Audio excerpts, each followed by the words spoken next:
Denny Hamlin will be required to take sensitivity training after he posted a joke on Twitter. And Junior Motorsports announces an all-star car for a couple of the Hendrick drivers. What's going on, guys? It's Daniel, and welcome back to our video. We've got a ton of NASCAR and other motorsports stories discussed here today on the channel. Let's go ahead and just jump straight into those really quickly. We're going to go ahead and start off paint schemes and sponsorship news first. Let's jump into those really quickly. The first paint scheme we're taking a look at is Carson Osbar's 2022 Travis Pastrana throwback scheme that we're going to see at Darlington. This, of course, is a throwback to when Travis Pastrana drove the 99 for Waltrip Jasper Racing around 2011. This is a really good throwback, in my opinion. They did a really solid job, and I believe Lefty designed his scheme, and Lefty always does a really good job in his schemes. This is a really nice looking throwback, and I'm looking forward to see on the racetrack in a throwback race. The next paint scheme we're taking a look at is Jeb Burton's 2022 Ward Burton throwback scheme that we're going to see at the throwback race. I believe this is a throwback to Ward Burton when he drove the car, I think, to 1992 when he won at Rocky, if I'm not mistaken. So this is a very solid throwback, and it's good to see Jeb Burton is doing a throwback to his father.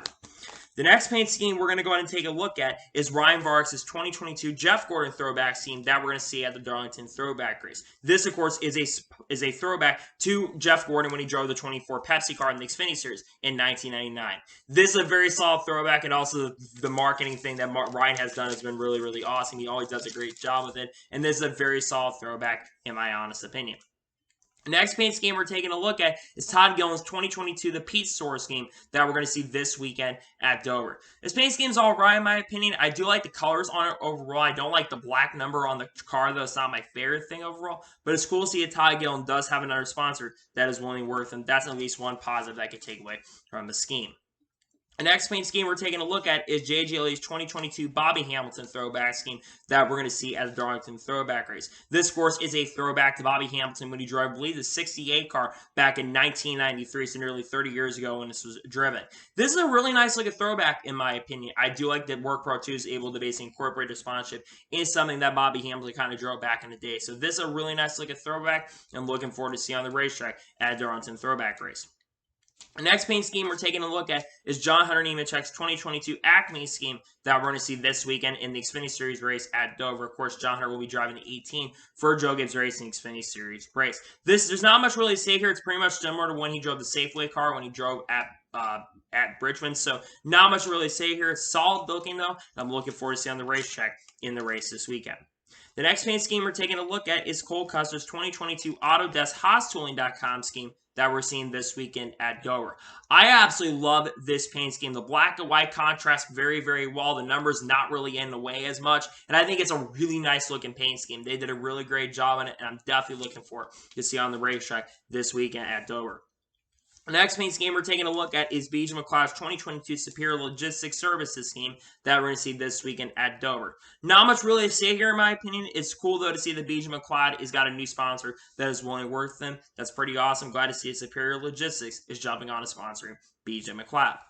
The next paint scheme we're taking a look at is Derek Krause's 2022 Napa throwback scheme, which is a throwback to Bill McAnally when he drove the 19 truck back, I believe, in 1995 or 1996. Very solid throwback, in my opinion. It's cool to see the Napas incorporating their way to work with Bill McAnally, of course, has had a sponsor for a very long time. So that's very solid, and I'm glad to see that Derek Krause is doing a throwback to his boss, Bill McAnally.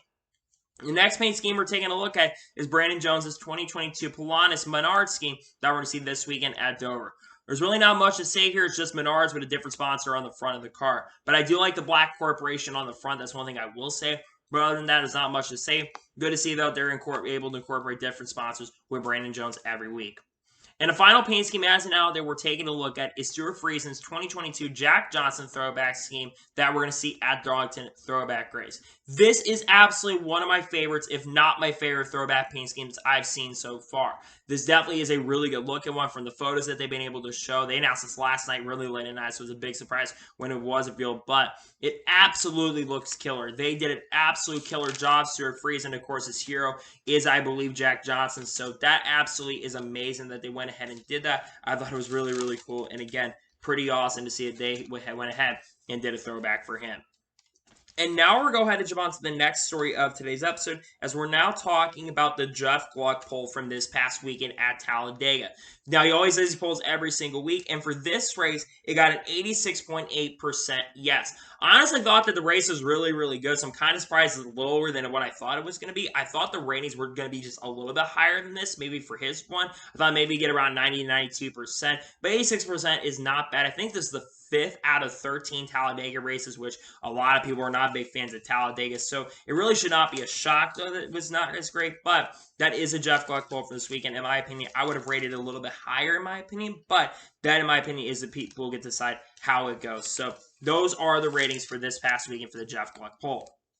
And now we're going to go ahead and jump on to the next story of today's episode, as we're talking about Worldwide Technology Raceway. It was reported by Adam Certain yesterday that founding sponsors of Worldwide Technology Raceway's first NASCAR Cup race in June include Busch, Enterprise, Edward Jones, Verizon, Bommarito, Worldwide Technology, and Ameren, with commitments of activation and hospitality. He also reports that the track near St. Louis is expecting a grandstand sellout. Now, to give a factor how many seats I believe at Worldwide Technology has, I believe the track has 78,000 seats. And I'm going to be at that track here in about 6 weeks from now, but they are selling tickets very, very fast, and there's been a lot of activation around the area, especially in the St. Louis area. I've definitely seen some advertising going around, especially on TV as well. They have been advertising the hell out of this event, with when they've had Kyle Busch trying to promote it. They've also been trying to have Richard Petty promote the event as well. I'm going to be out there, and the fact that nearly 70,000 people are going to be able to show up to the grandstands, I think is really, really awesome, and I think it's big for the St. Louis area. I believe this is going to be the first Cup Series race in a long time, if not ever, to where we've had a Cup Series race in St. Louis. So that's really awesome to see, and I'm glad to see that Worldwide Technology Raceway is going to have a near grandstand. So I think that's something that's really, really awesome and great for the city, in my honest opinion.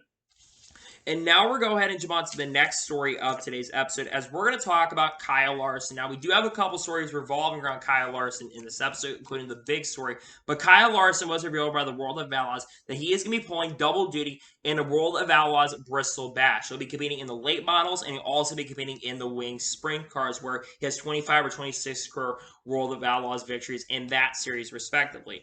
It's really cool to see that Kyle Larson is going out and running a bunch of different events, whether that's running the World of Outlaws, whether that's running a late model, whether that's running in different forms of racing. I think it's huge for NASCAR when you do have drivers go out there and race, especially at the Bristol dirt track, which I think a lot of people are going to show up to that. We've seen also the speeds for that race, and the speeds have been absolutely insane in the qualifying trim. Really excited to see that Kyle Larson is competing that. It would not surprise me if he wins one or both of the events. I think his confidence is really starting to show up here, especially later in the season. He's starting to get that confidence back that he really had last year, and I think that he hopefully can go out there and win, which I think he can win both races, in all honesty. He had a good shot at winning the Bristol Dirt Cup Series race earlier this past week, about a week or two ago, and I think that he will absolutely be a contender in these events going forward. And now we're going to move on to the next story of today's episode, as we're going to have another Kyle Larson story to talk about, as Kyle Larson also, yesterday night, won the season opener at Eldora in the late model event. I was not able to watch that event, but Kyle Larson picked up like a 6 or 7 overall victory or something like that this year, which, by the way, is really, really huge, like I said, for his confidence. Because Kyle Larson, when he goes out and wins, he tends to get better and better. And I'm hopeful with that win last night at Eldora in a late model, by the way, which he's won pretty much anything you can win at Eldora. He's won a NASCAR race here. He's won a late model race. He's won a wing midget. He's won a quarter midget. He's pretty much won every type of event that you can at the racetrack. I think that's something really, really awesome that he's able to do, and Kyle Larson continues to not only impress me, but continues to impress a lot of people. So very awesome to see that for sure, and I'm glad to see that Kyle Larson was able to go out and win the race at Eldora. And now we're going to go ahead and jump on to the next story of today's episode, as we're going to talk about Jake Finch. As it was revealed that Jake Finch is going to be driving for the 55 for Venturini Motorsports for 2 races. He'll be driving the Venturini car this weekend at Dover, and they'll be driving later this year at Pocono. Jake Finch, of course, is the son of legendary owner James Finch, who was an owner in the NASCAR Cup Series, Finny Series, and I believe also in the Truck Series as well, has had quite a bit of success. Jake Finch definitely has a lot of talent. He's been making a few ARCA starts and has definitely been a really big contender. It would not surprise me this weekend if he does go out and wins one of these races here in the 55 car. I know he's only 16 years old, but the guy knows how to get it done and knows what he's doing. So I trust Jake Finch. I think he's going to do really, really well, and I'm excited to see that Jake Finch is in the car this weekend for Venturini Motorsports.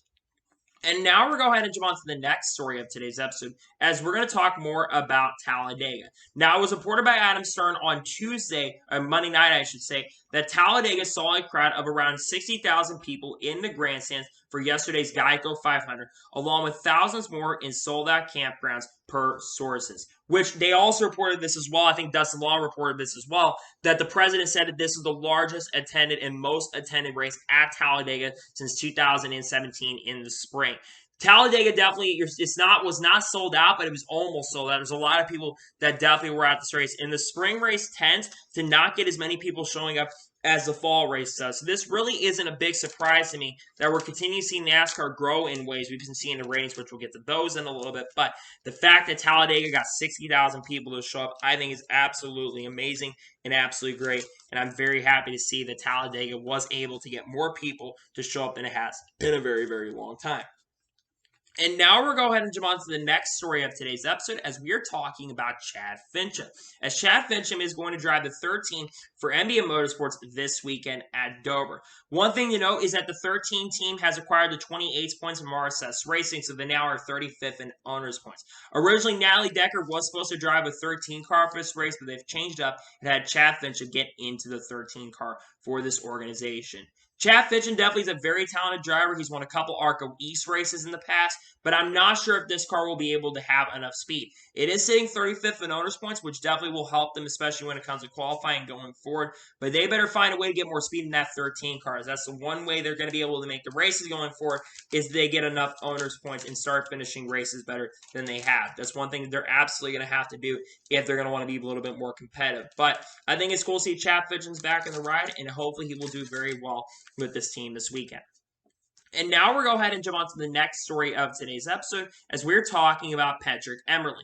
As Patrick Emerily is going to drive 35 for Emerily Gase Motorsports this weekend at Dover. Patrick Emerily, who's one of the owners of this organization, will be making his first attempt and first start of the season with this team this year. He was originally supposed to drive the 35 for them at COTA, but they changed it up, gave Parker Kligerman an opportunity to have 35 car. Patrick Emerily, of course, who's competing in the 23 car in the past for our Motorsports and has competed in NASCAR for a little bit of time. He's also, I believe, won a couple wheel and modified tour races over the years, and this is a good opportunity for him to get some experience. This track is a 1 mile track, and he hasn't had, I don't think, really any starts here in the past, but I think he's got an opportunity to do really, really well. I hope he comes in here, does really, really well, and good luck to Patrick Emerily, who will drive the 35 for Emerily Gase Motorsports this weekend. And now we're going to go ahead and jump on to the next story of today's episode, as we're going to talk about the stage lengths for a couple of the upcoming races. Right now, after this weekend, the stage lengths have not been revealed, but Bob Pockrass reported on Monday evening that the couple races stage lengths these are what the stage lengths are expected to be going forward. So, for Darlington, for stage 1, it's going to be 90 laps, then second stage will be 95 laps, and then the final stage will be 108 laps, which will equivalent up to 293 laps, which makes a lot of sense. For Kansas, it's expected to be 80 for stage 1, 85 for stage 2, and 102 for the final stage, which I think is very, very similar for both to what it was last year. Those are pretty good stage lengths, in my opinion. NASCAR is basically trying to incorporate all stages into triple equals, so basically that there isn't really any fuel mileage races going forward, but we could end up seeing some fuel mileage races, depending if we don't have a lot of wrecks going forward. Overall, though, in my opinion, those are some good stage lengths, and those will be your stage lengths coming up at Darlington and Kansas. I'm very intrigued to see what Gateway stage lengths are going to be like, and what some of the other races like Sonoma and even Daytona going forward. I'm very intrigued to see what some of the stage lengths are going to be going forward here in the near future. And now we're going to go ahead and jump on to the next story of today's episode, as we're going to talk about Brennan Poole.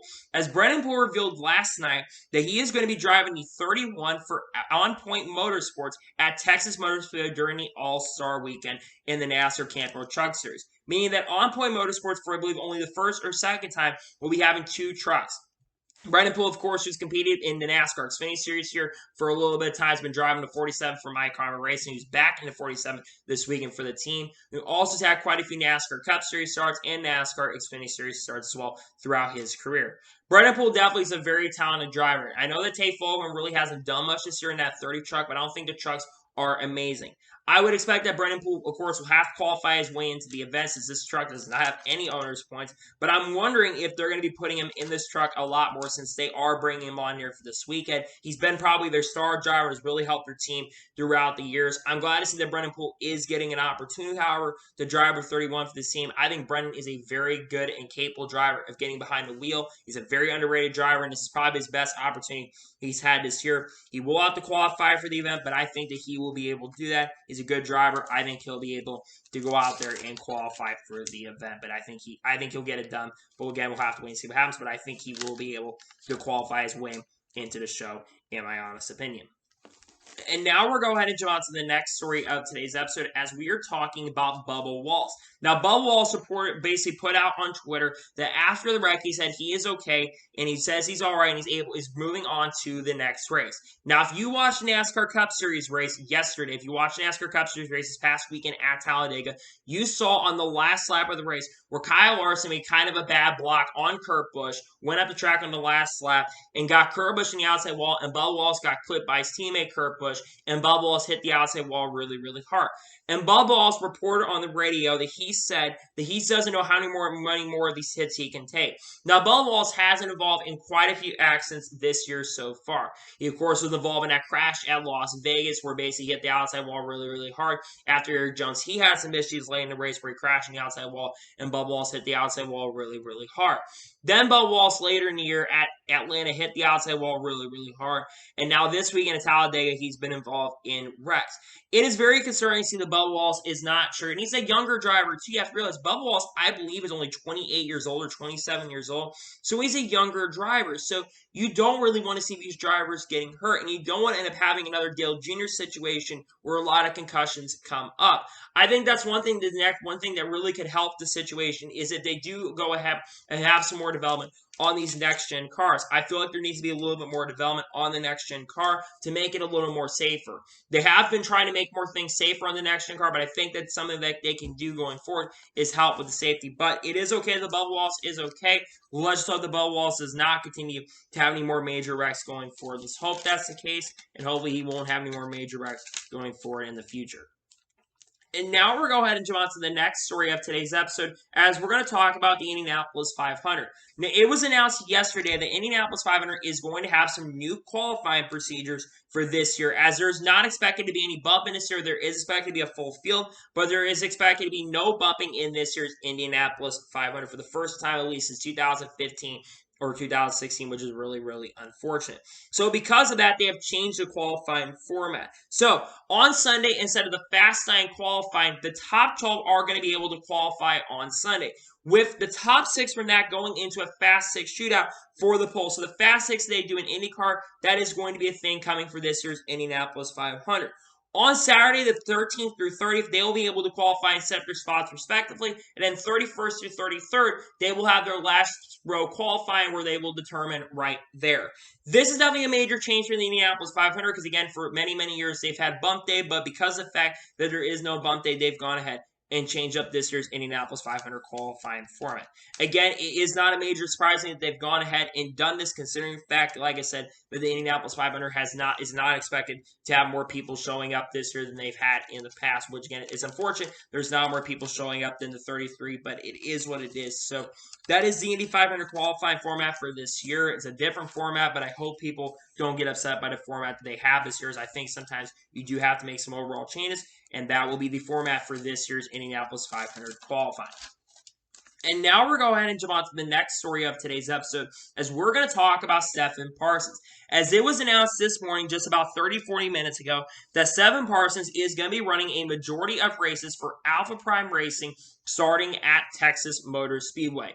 This is a huge opportunity for Stephen Parsons. Stephen Parsons is, of course, driven for BG Motorsports for the last couple of years, was basically announced he'd be driving on a part-time basis with the team after his Soko partnership kind of went out the window.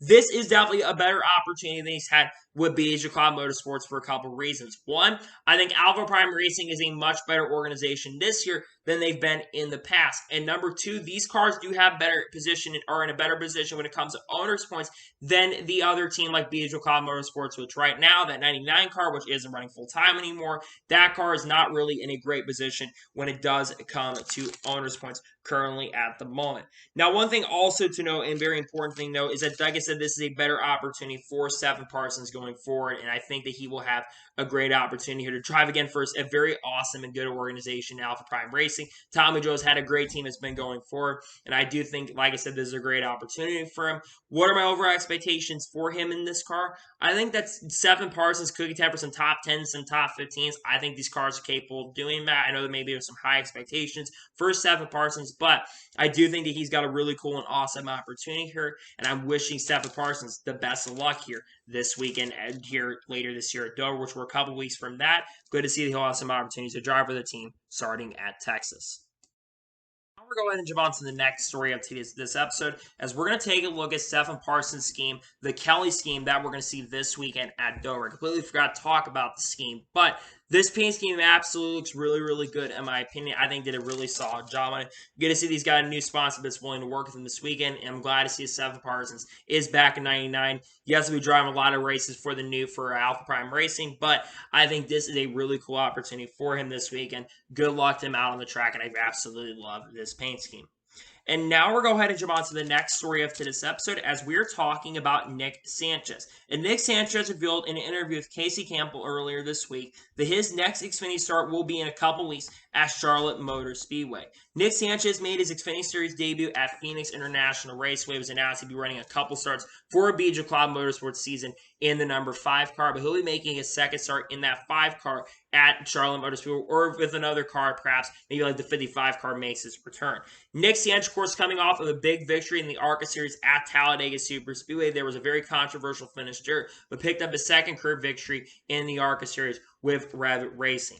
Nick Sanchez is definitely a very, very talented driver who I think this will be his first mile and a half start, I think, in a very, very long time, really, since he won the race at Kansas. It will be his first mile and a half start in the series, basically in the main series of Xfinity. So I'm really excited to see Nick Sanchez is getting another opportunity. I think this is an awesome and a great opportunity for him.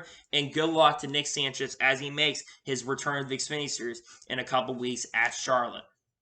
And now we're going to go ahead and jump on to the next story of this episode, as we're going to talk about the Emilia-Romagna TV ratings from this past weekend.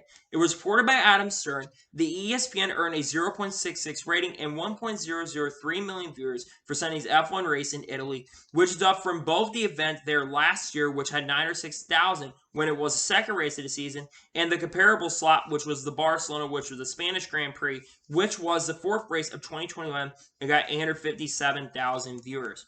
That still is a huge number for Formula 1, and it shows that Formula 1 is continuing to make some growth. Now, this is not as big as some of the other numbers from earlier in the season, but as season progresses, you're going to have some downward races where some of the races aren't going to do as good as other races, and this is still an early morning race, which a lot of people at times are still sleeping, and some people probably are used to having these races happen a little bit later in the day. But Formula 1 is definitely still continuing to grow, not just in the United States, but across the world due to the Drive to Survive series, which has been having a major, major effect on Formula 1 over the last couple of years.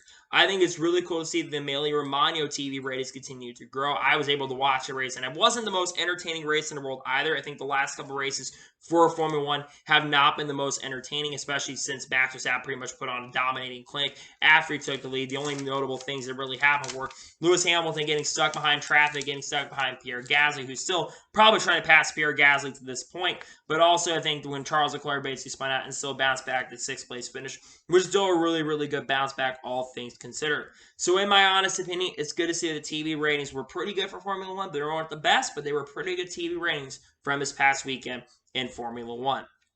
And now we're going to go ahead and jump on to the next story of today's episode, as we're going to talk about this SRX TV broadcast for this season. So during the SRX's production day, they revealed the broadcast team that is going to be there this year. So people that are returning this year: Alan Bestwick is going to be back the lead commentator, which I think he did an absolutely excellent job. Matt Yokin will be back on pit road doing some awesome reporting. We've been seeing Matt Yokin's voice a lot more recently. And Lindsey Zarniak will be back doing the pre-race stuff and doing some of the post-race stuff as well. Joining the SRX broadcast team this year is going to be a driver who drove in the SRX last year, that being Willie T. Ribbs, who will be in the broadcast booth, I believe, for 2 races this year. And Connor Daly, who drives the 20 car for Ed Carpenter Racing, is going to be making his broadcast debut with the SRX.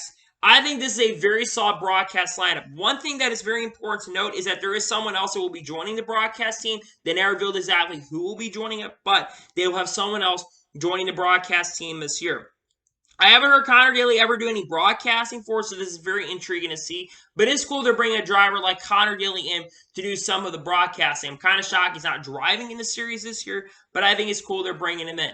And Willie T. Ribbs has a really incredible personality as well, and they're bringing him into the broadcast booth. I think that's something really, really awesome. I think he'll do a really, really solid job.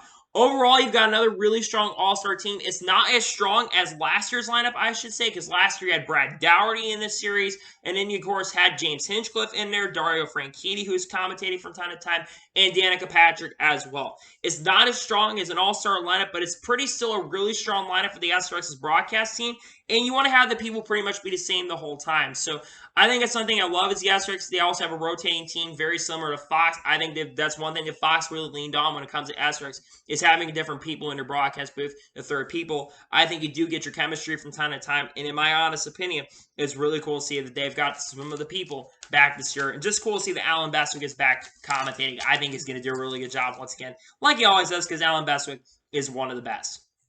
And now we're going to jump on to the next story of today's episode, as we're going to talk about the Talladega TV ratings from this past weekend, not just from the Cup Series side of things, but from the NASCAR Xfinity Series side of things. So it was reported by Adam Stern yesterday that Fox earned a 2.61 rating and 4.682 million viewers for Sunday's NASCAR Geico 500 at Talladega, which is down only 1% from last year's in viewership, which had a 2.81 rating, but only had 4.701 million viewers, meaning that the Cup Series race was only down 20,000 viewers. That's really nothing, not too much there.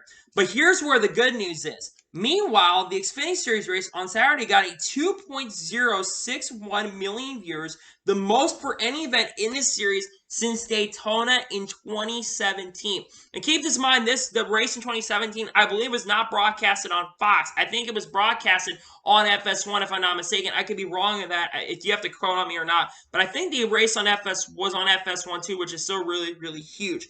But the fact that the Xfinity Series and the Truck Series have had their biggest events in a long time, because remember last week we talked about this with Bristol for the Truck Series. That was the most watched Truck Series race at Bristol ever in the 25 or 26 years or 27 years we've been going to Bristol. That was the most watched event. But going back to the Cup side of things, the fact that basically this race got nearly 4.7 million viewers really, really shows. I believe that this is the second most watched event of the year so far. Behind the Daytona 500, this race almost did get 5 million viewers, which is still really, really good. I know some people are going to look at those numbers saying, oh, we're still down. It's really basically flat. 19,000 viewers really isn't that bad. It's a very, very good number still for a NASCAR Cup Series race, regardless, have nearly 4.7 million people watch. The thing that's interesting, though, is the Xfinity Series, which shows the Xfinity Series is growing. But I also do think there's a big effect on this. Jeffrey Earnhardt was in this event in the 3 car, and a lot of the old Dale Earnhardt fans who haven't watched NASCAR for a long time, they're going to see that Earnhardt's in the 3 car, and they're going to tune in, which I think is a big factor into why this event was successful. And not to mention, Jeffrey Earnhardt was extremely competitive in this race as well, and nearly ended up winning, which would have been huge for the sport if he was able to win. But Noah Gragson won that race, and a lot of people probably saw Noah Gragson for the first time. We're like, hey, I can become a Noah Gragson fan. That's really, really cool. But I think it shows that NASCAR is really not losing. We're seeing the Xfinity Series and Truck Series grow still, and we're seeing the Cup Series really maintain their relevance, and I think the Cup Series is really doing a great job with that. So, but one thing to remember is that they won't have any more Cup Series races besides the Coke 600. Fox will be on FS1 pretty much except the Coke 600 for the rest of the year. Then we transition to NBC. We're going to be a lot on NBC. We're also going to be a lot on USA. So we're pretty much done with races on Fox besides Coke 600. We're going to pretty much done with races on Fox. So that's going to be the best TV rating we've had in a long time for the Coke 600. So hopefully people tune in. Make sure you get FS1 so you can tune in to those races coming up here soon. And now we're going to go ahead and jump on to the first of two major stories in today's episode, as we're going to talk about Junior Motorsports. As Junior Motorsports revealed yesterday morning that they are going to be running the 88 car for 5 races this year. And not just with anybody, they're going to be having 3 of the 4 Hendrick drivers in this car. Chase Elliott and William Byron and Kyle Larson will compete in this 88 car, HendrickCars.com car, this season. Chase Elliott will be driving this car at Darlington in a couple of weeks from now during the Darlington Throwback Weekend. He'll be in this 88 car. William Byron is going to be in this car at Texas and New Hampshire. And then Kyle Larson is going to be in this car at Watkins Glen. And then the second Darlington race, which is not the Throwback Weekend, he'll be there for which is a playoff race, which I'm a little bit surprised they're letting Cup guys run this event, considering it is a playoff race for the Cup Series. I'm kind of shocked that he's getting a little bit of advantage right there. But here's the thing. I don't really have a problem with Cup guys running these events anymore. I used to have a really big against it, but they're not running it much, and they have the limitations now, so I really don't have a problem. Just same thing with me. I don't have a problem with Kyle Busch running Truck Series races anymore, considering there are limitations for that series. Now, one thing also to note that's something really, really important. Alex Bowman was not announced in this ride. However, I do believe that Alex Bowman is going to be in this ride at some point. He also said that on Twitter yesterday that he's expected to be in this ride at some point this year. I am going to assume that he'll be in an Ally-based 88 car at Nashville just because of the fact that Ally is associated with Alex Bowman, and Ally is now associated with Dale Jr. as well, and Dale Jr. is expected to do something with Alex Bowman around the national weekend. Sponsor his car, and of course, changing things up in regards to that. But I think this is such a cool thing that Junior Motorsports has announced this, has some of their Cup guys run this event. And I know some people are like, well, why do they need the experience considering it is a next-gen car and it's much different? Well, I think, one, you have to look at the sponsorship. HendrickCars.com is footing the bill and giving Junior an opportunity to run the 88 car more. I think it's a good thing. Now, looking at the individual races here, I think we'll see these guys win races in this 88 car. I really believe it will. Would not be shocked if Chase Elliott wins at Darlington, considering that Chase Elliott is historically really good at Darlington. There's not as many guys that have Cup experience that have ran a track in the past, so I think he could win that. William Byron, who's been in the Truck Series running those series, this will be William Byron's first starts in the Xfinity Series, I think, since 2017 when he left the series. So he hasn't ran that much here in the Xfinity Series recently. Would not shock if he gets one or both of those races, depending on it. Really depends on if Christopher Bell gets in the 18 car in New Hampshire later this year. If he runs that, he's probably going to win that. But would not shock if William Byron wins one of those races. Kyle Larson, I think, is easily going to win both those races. I think Kyle Larson will win, maybe for sure one, but I think he's going to get both wins in that 88 car because I think Larson is such a talented driver. When he goes out in Xfinity a lot of times, which he hasn't raced at Xfinity in nearly 3 years now, I think that Kyle Larson will ultimately be a major, major contender in these races. So I'm really excited to see this car for sure. I'm glad to see the 88 car is running more races. It would not surprise me if the 88 car does open up for maybe a couple more races. Also get some other Cup guys maybe. They're kind of closer to Junior Motorsports family. Give those guys an opportunity as well, like a Ricky Stenhouse Jr. maybe even in the future. Who really knows? But I think this is such a cool opportunity that Junior Motorsports has opened up. And I'm glad to see that Junior Motorsports is giving a huge opportunity to let some Cup guys run. I know some people are not going to be generally happy about that, but in my opinion, I think it's really awesome to see that Junior Motorsports has gone ahead and done this. I think that's really, really exciting, to be honest with you. And now we're going to go ahead and jump onto the final and major, major story of today's episode, as we're going to talk about Denny Hamlin. Now, last 48 hours around Denny Hamlin have definitely been really, really interesting. So, Denny Hamlin, right after the Cup Series race happened on Monday, posted a meme around 4 o'clock, which is a meme of the Asian lady who basically went across the lanes and mimicked it up and showed Kyle Larson who went across the track and wrecked his 2 cars. Denny Hamlin, of course, not very happy about that, but Denny Hamlin posted below that video and said it was all in good fun and that he and Kyle Larson are good friends. Basically wouldn't have probably done this if him and Kyle Larson aren't good friends. They basically take a joke and all of that stuff. Well, right after that tweet went live, a lot of people sparked their opinions. Majority of people were happy with the tweet and literally were laughing at the tweet. But some people were not very pleased and happy with the tweet. And we saw a lot of articles and people basically retweeting saying that they thought the joke was really, really offensive that Denny Hamlin made. Then around 8 hours after, around midnight that night, Denny Hamlin wrote apologies, basically saying that what he did was he felt was absolutely wrong, and he said he's really, really sorry, and he's going to learn from it. NASCAR then revealed yesterday that Denny Hamlin is going to be required to do sensitivity training by the end of this week, and Toyota also said that they do support the decision of them going ahead and doing sensitivity training. Now, I'm going to give my overall opinion on this, but I can't really say a lot because I am not Asian, so I can't really give an opinion on it. To me, I thought the joke was really, really funny. And really, to me, it really wasn't a racially intended joke. That's one thing that needs to be very, very clear to understand.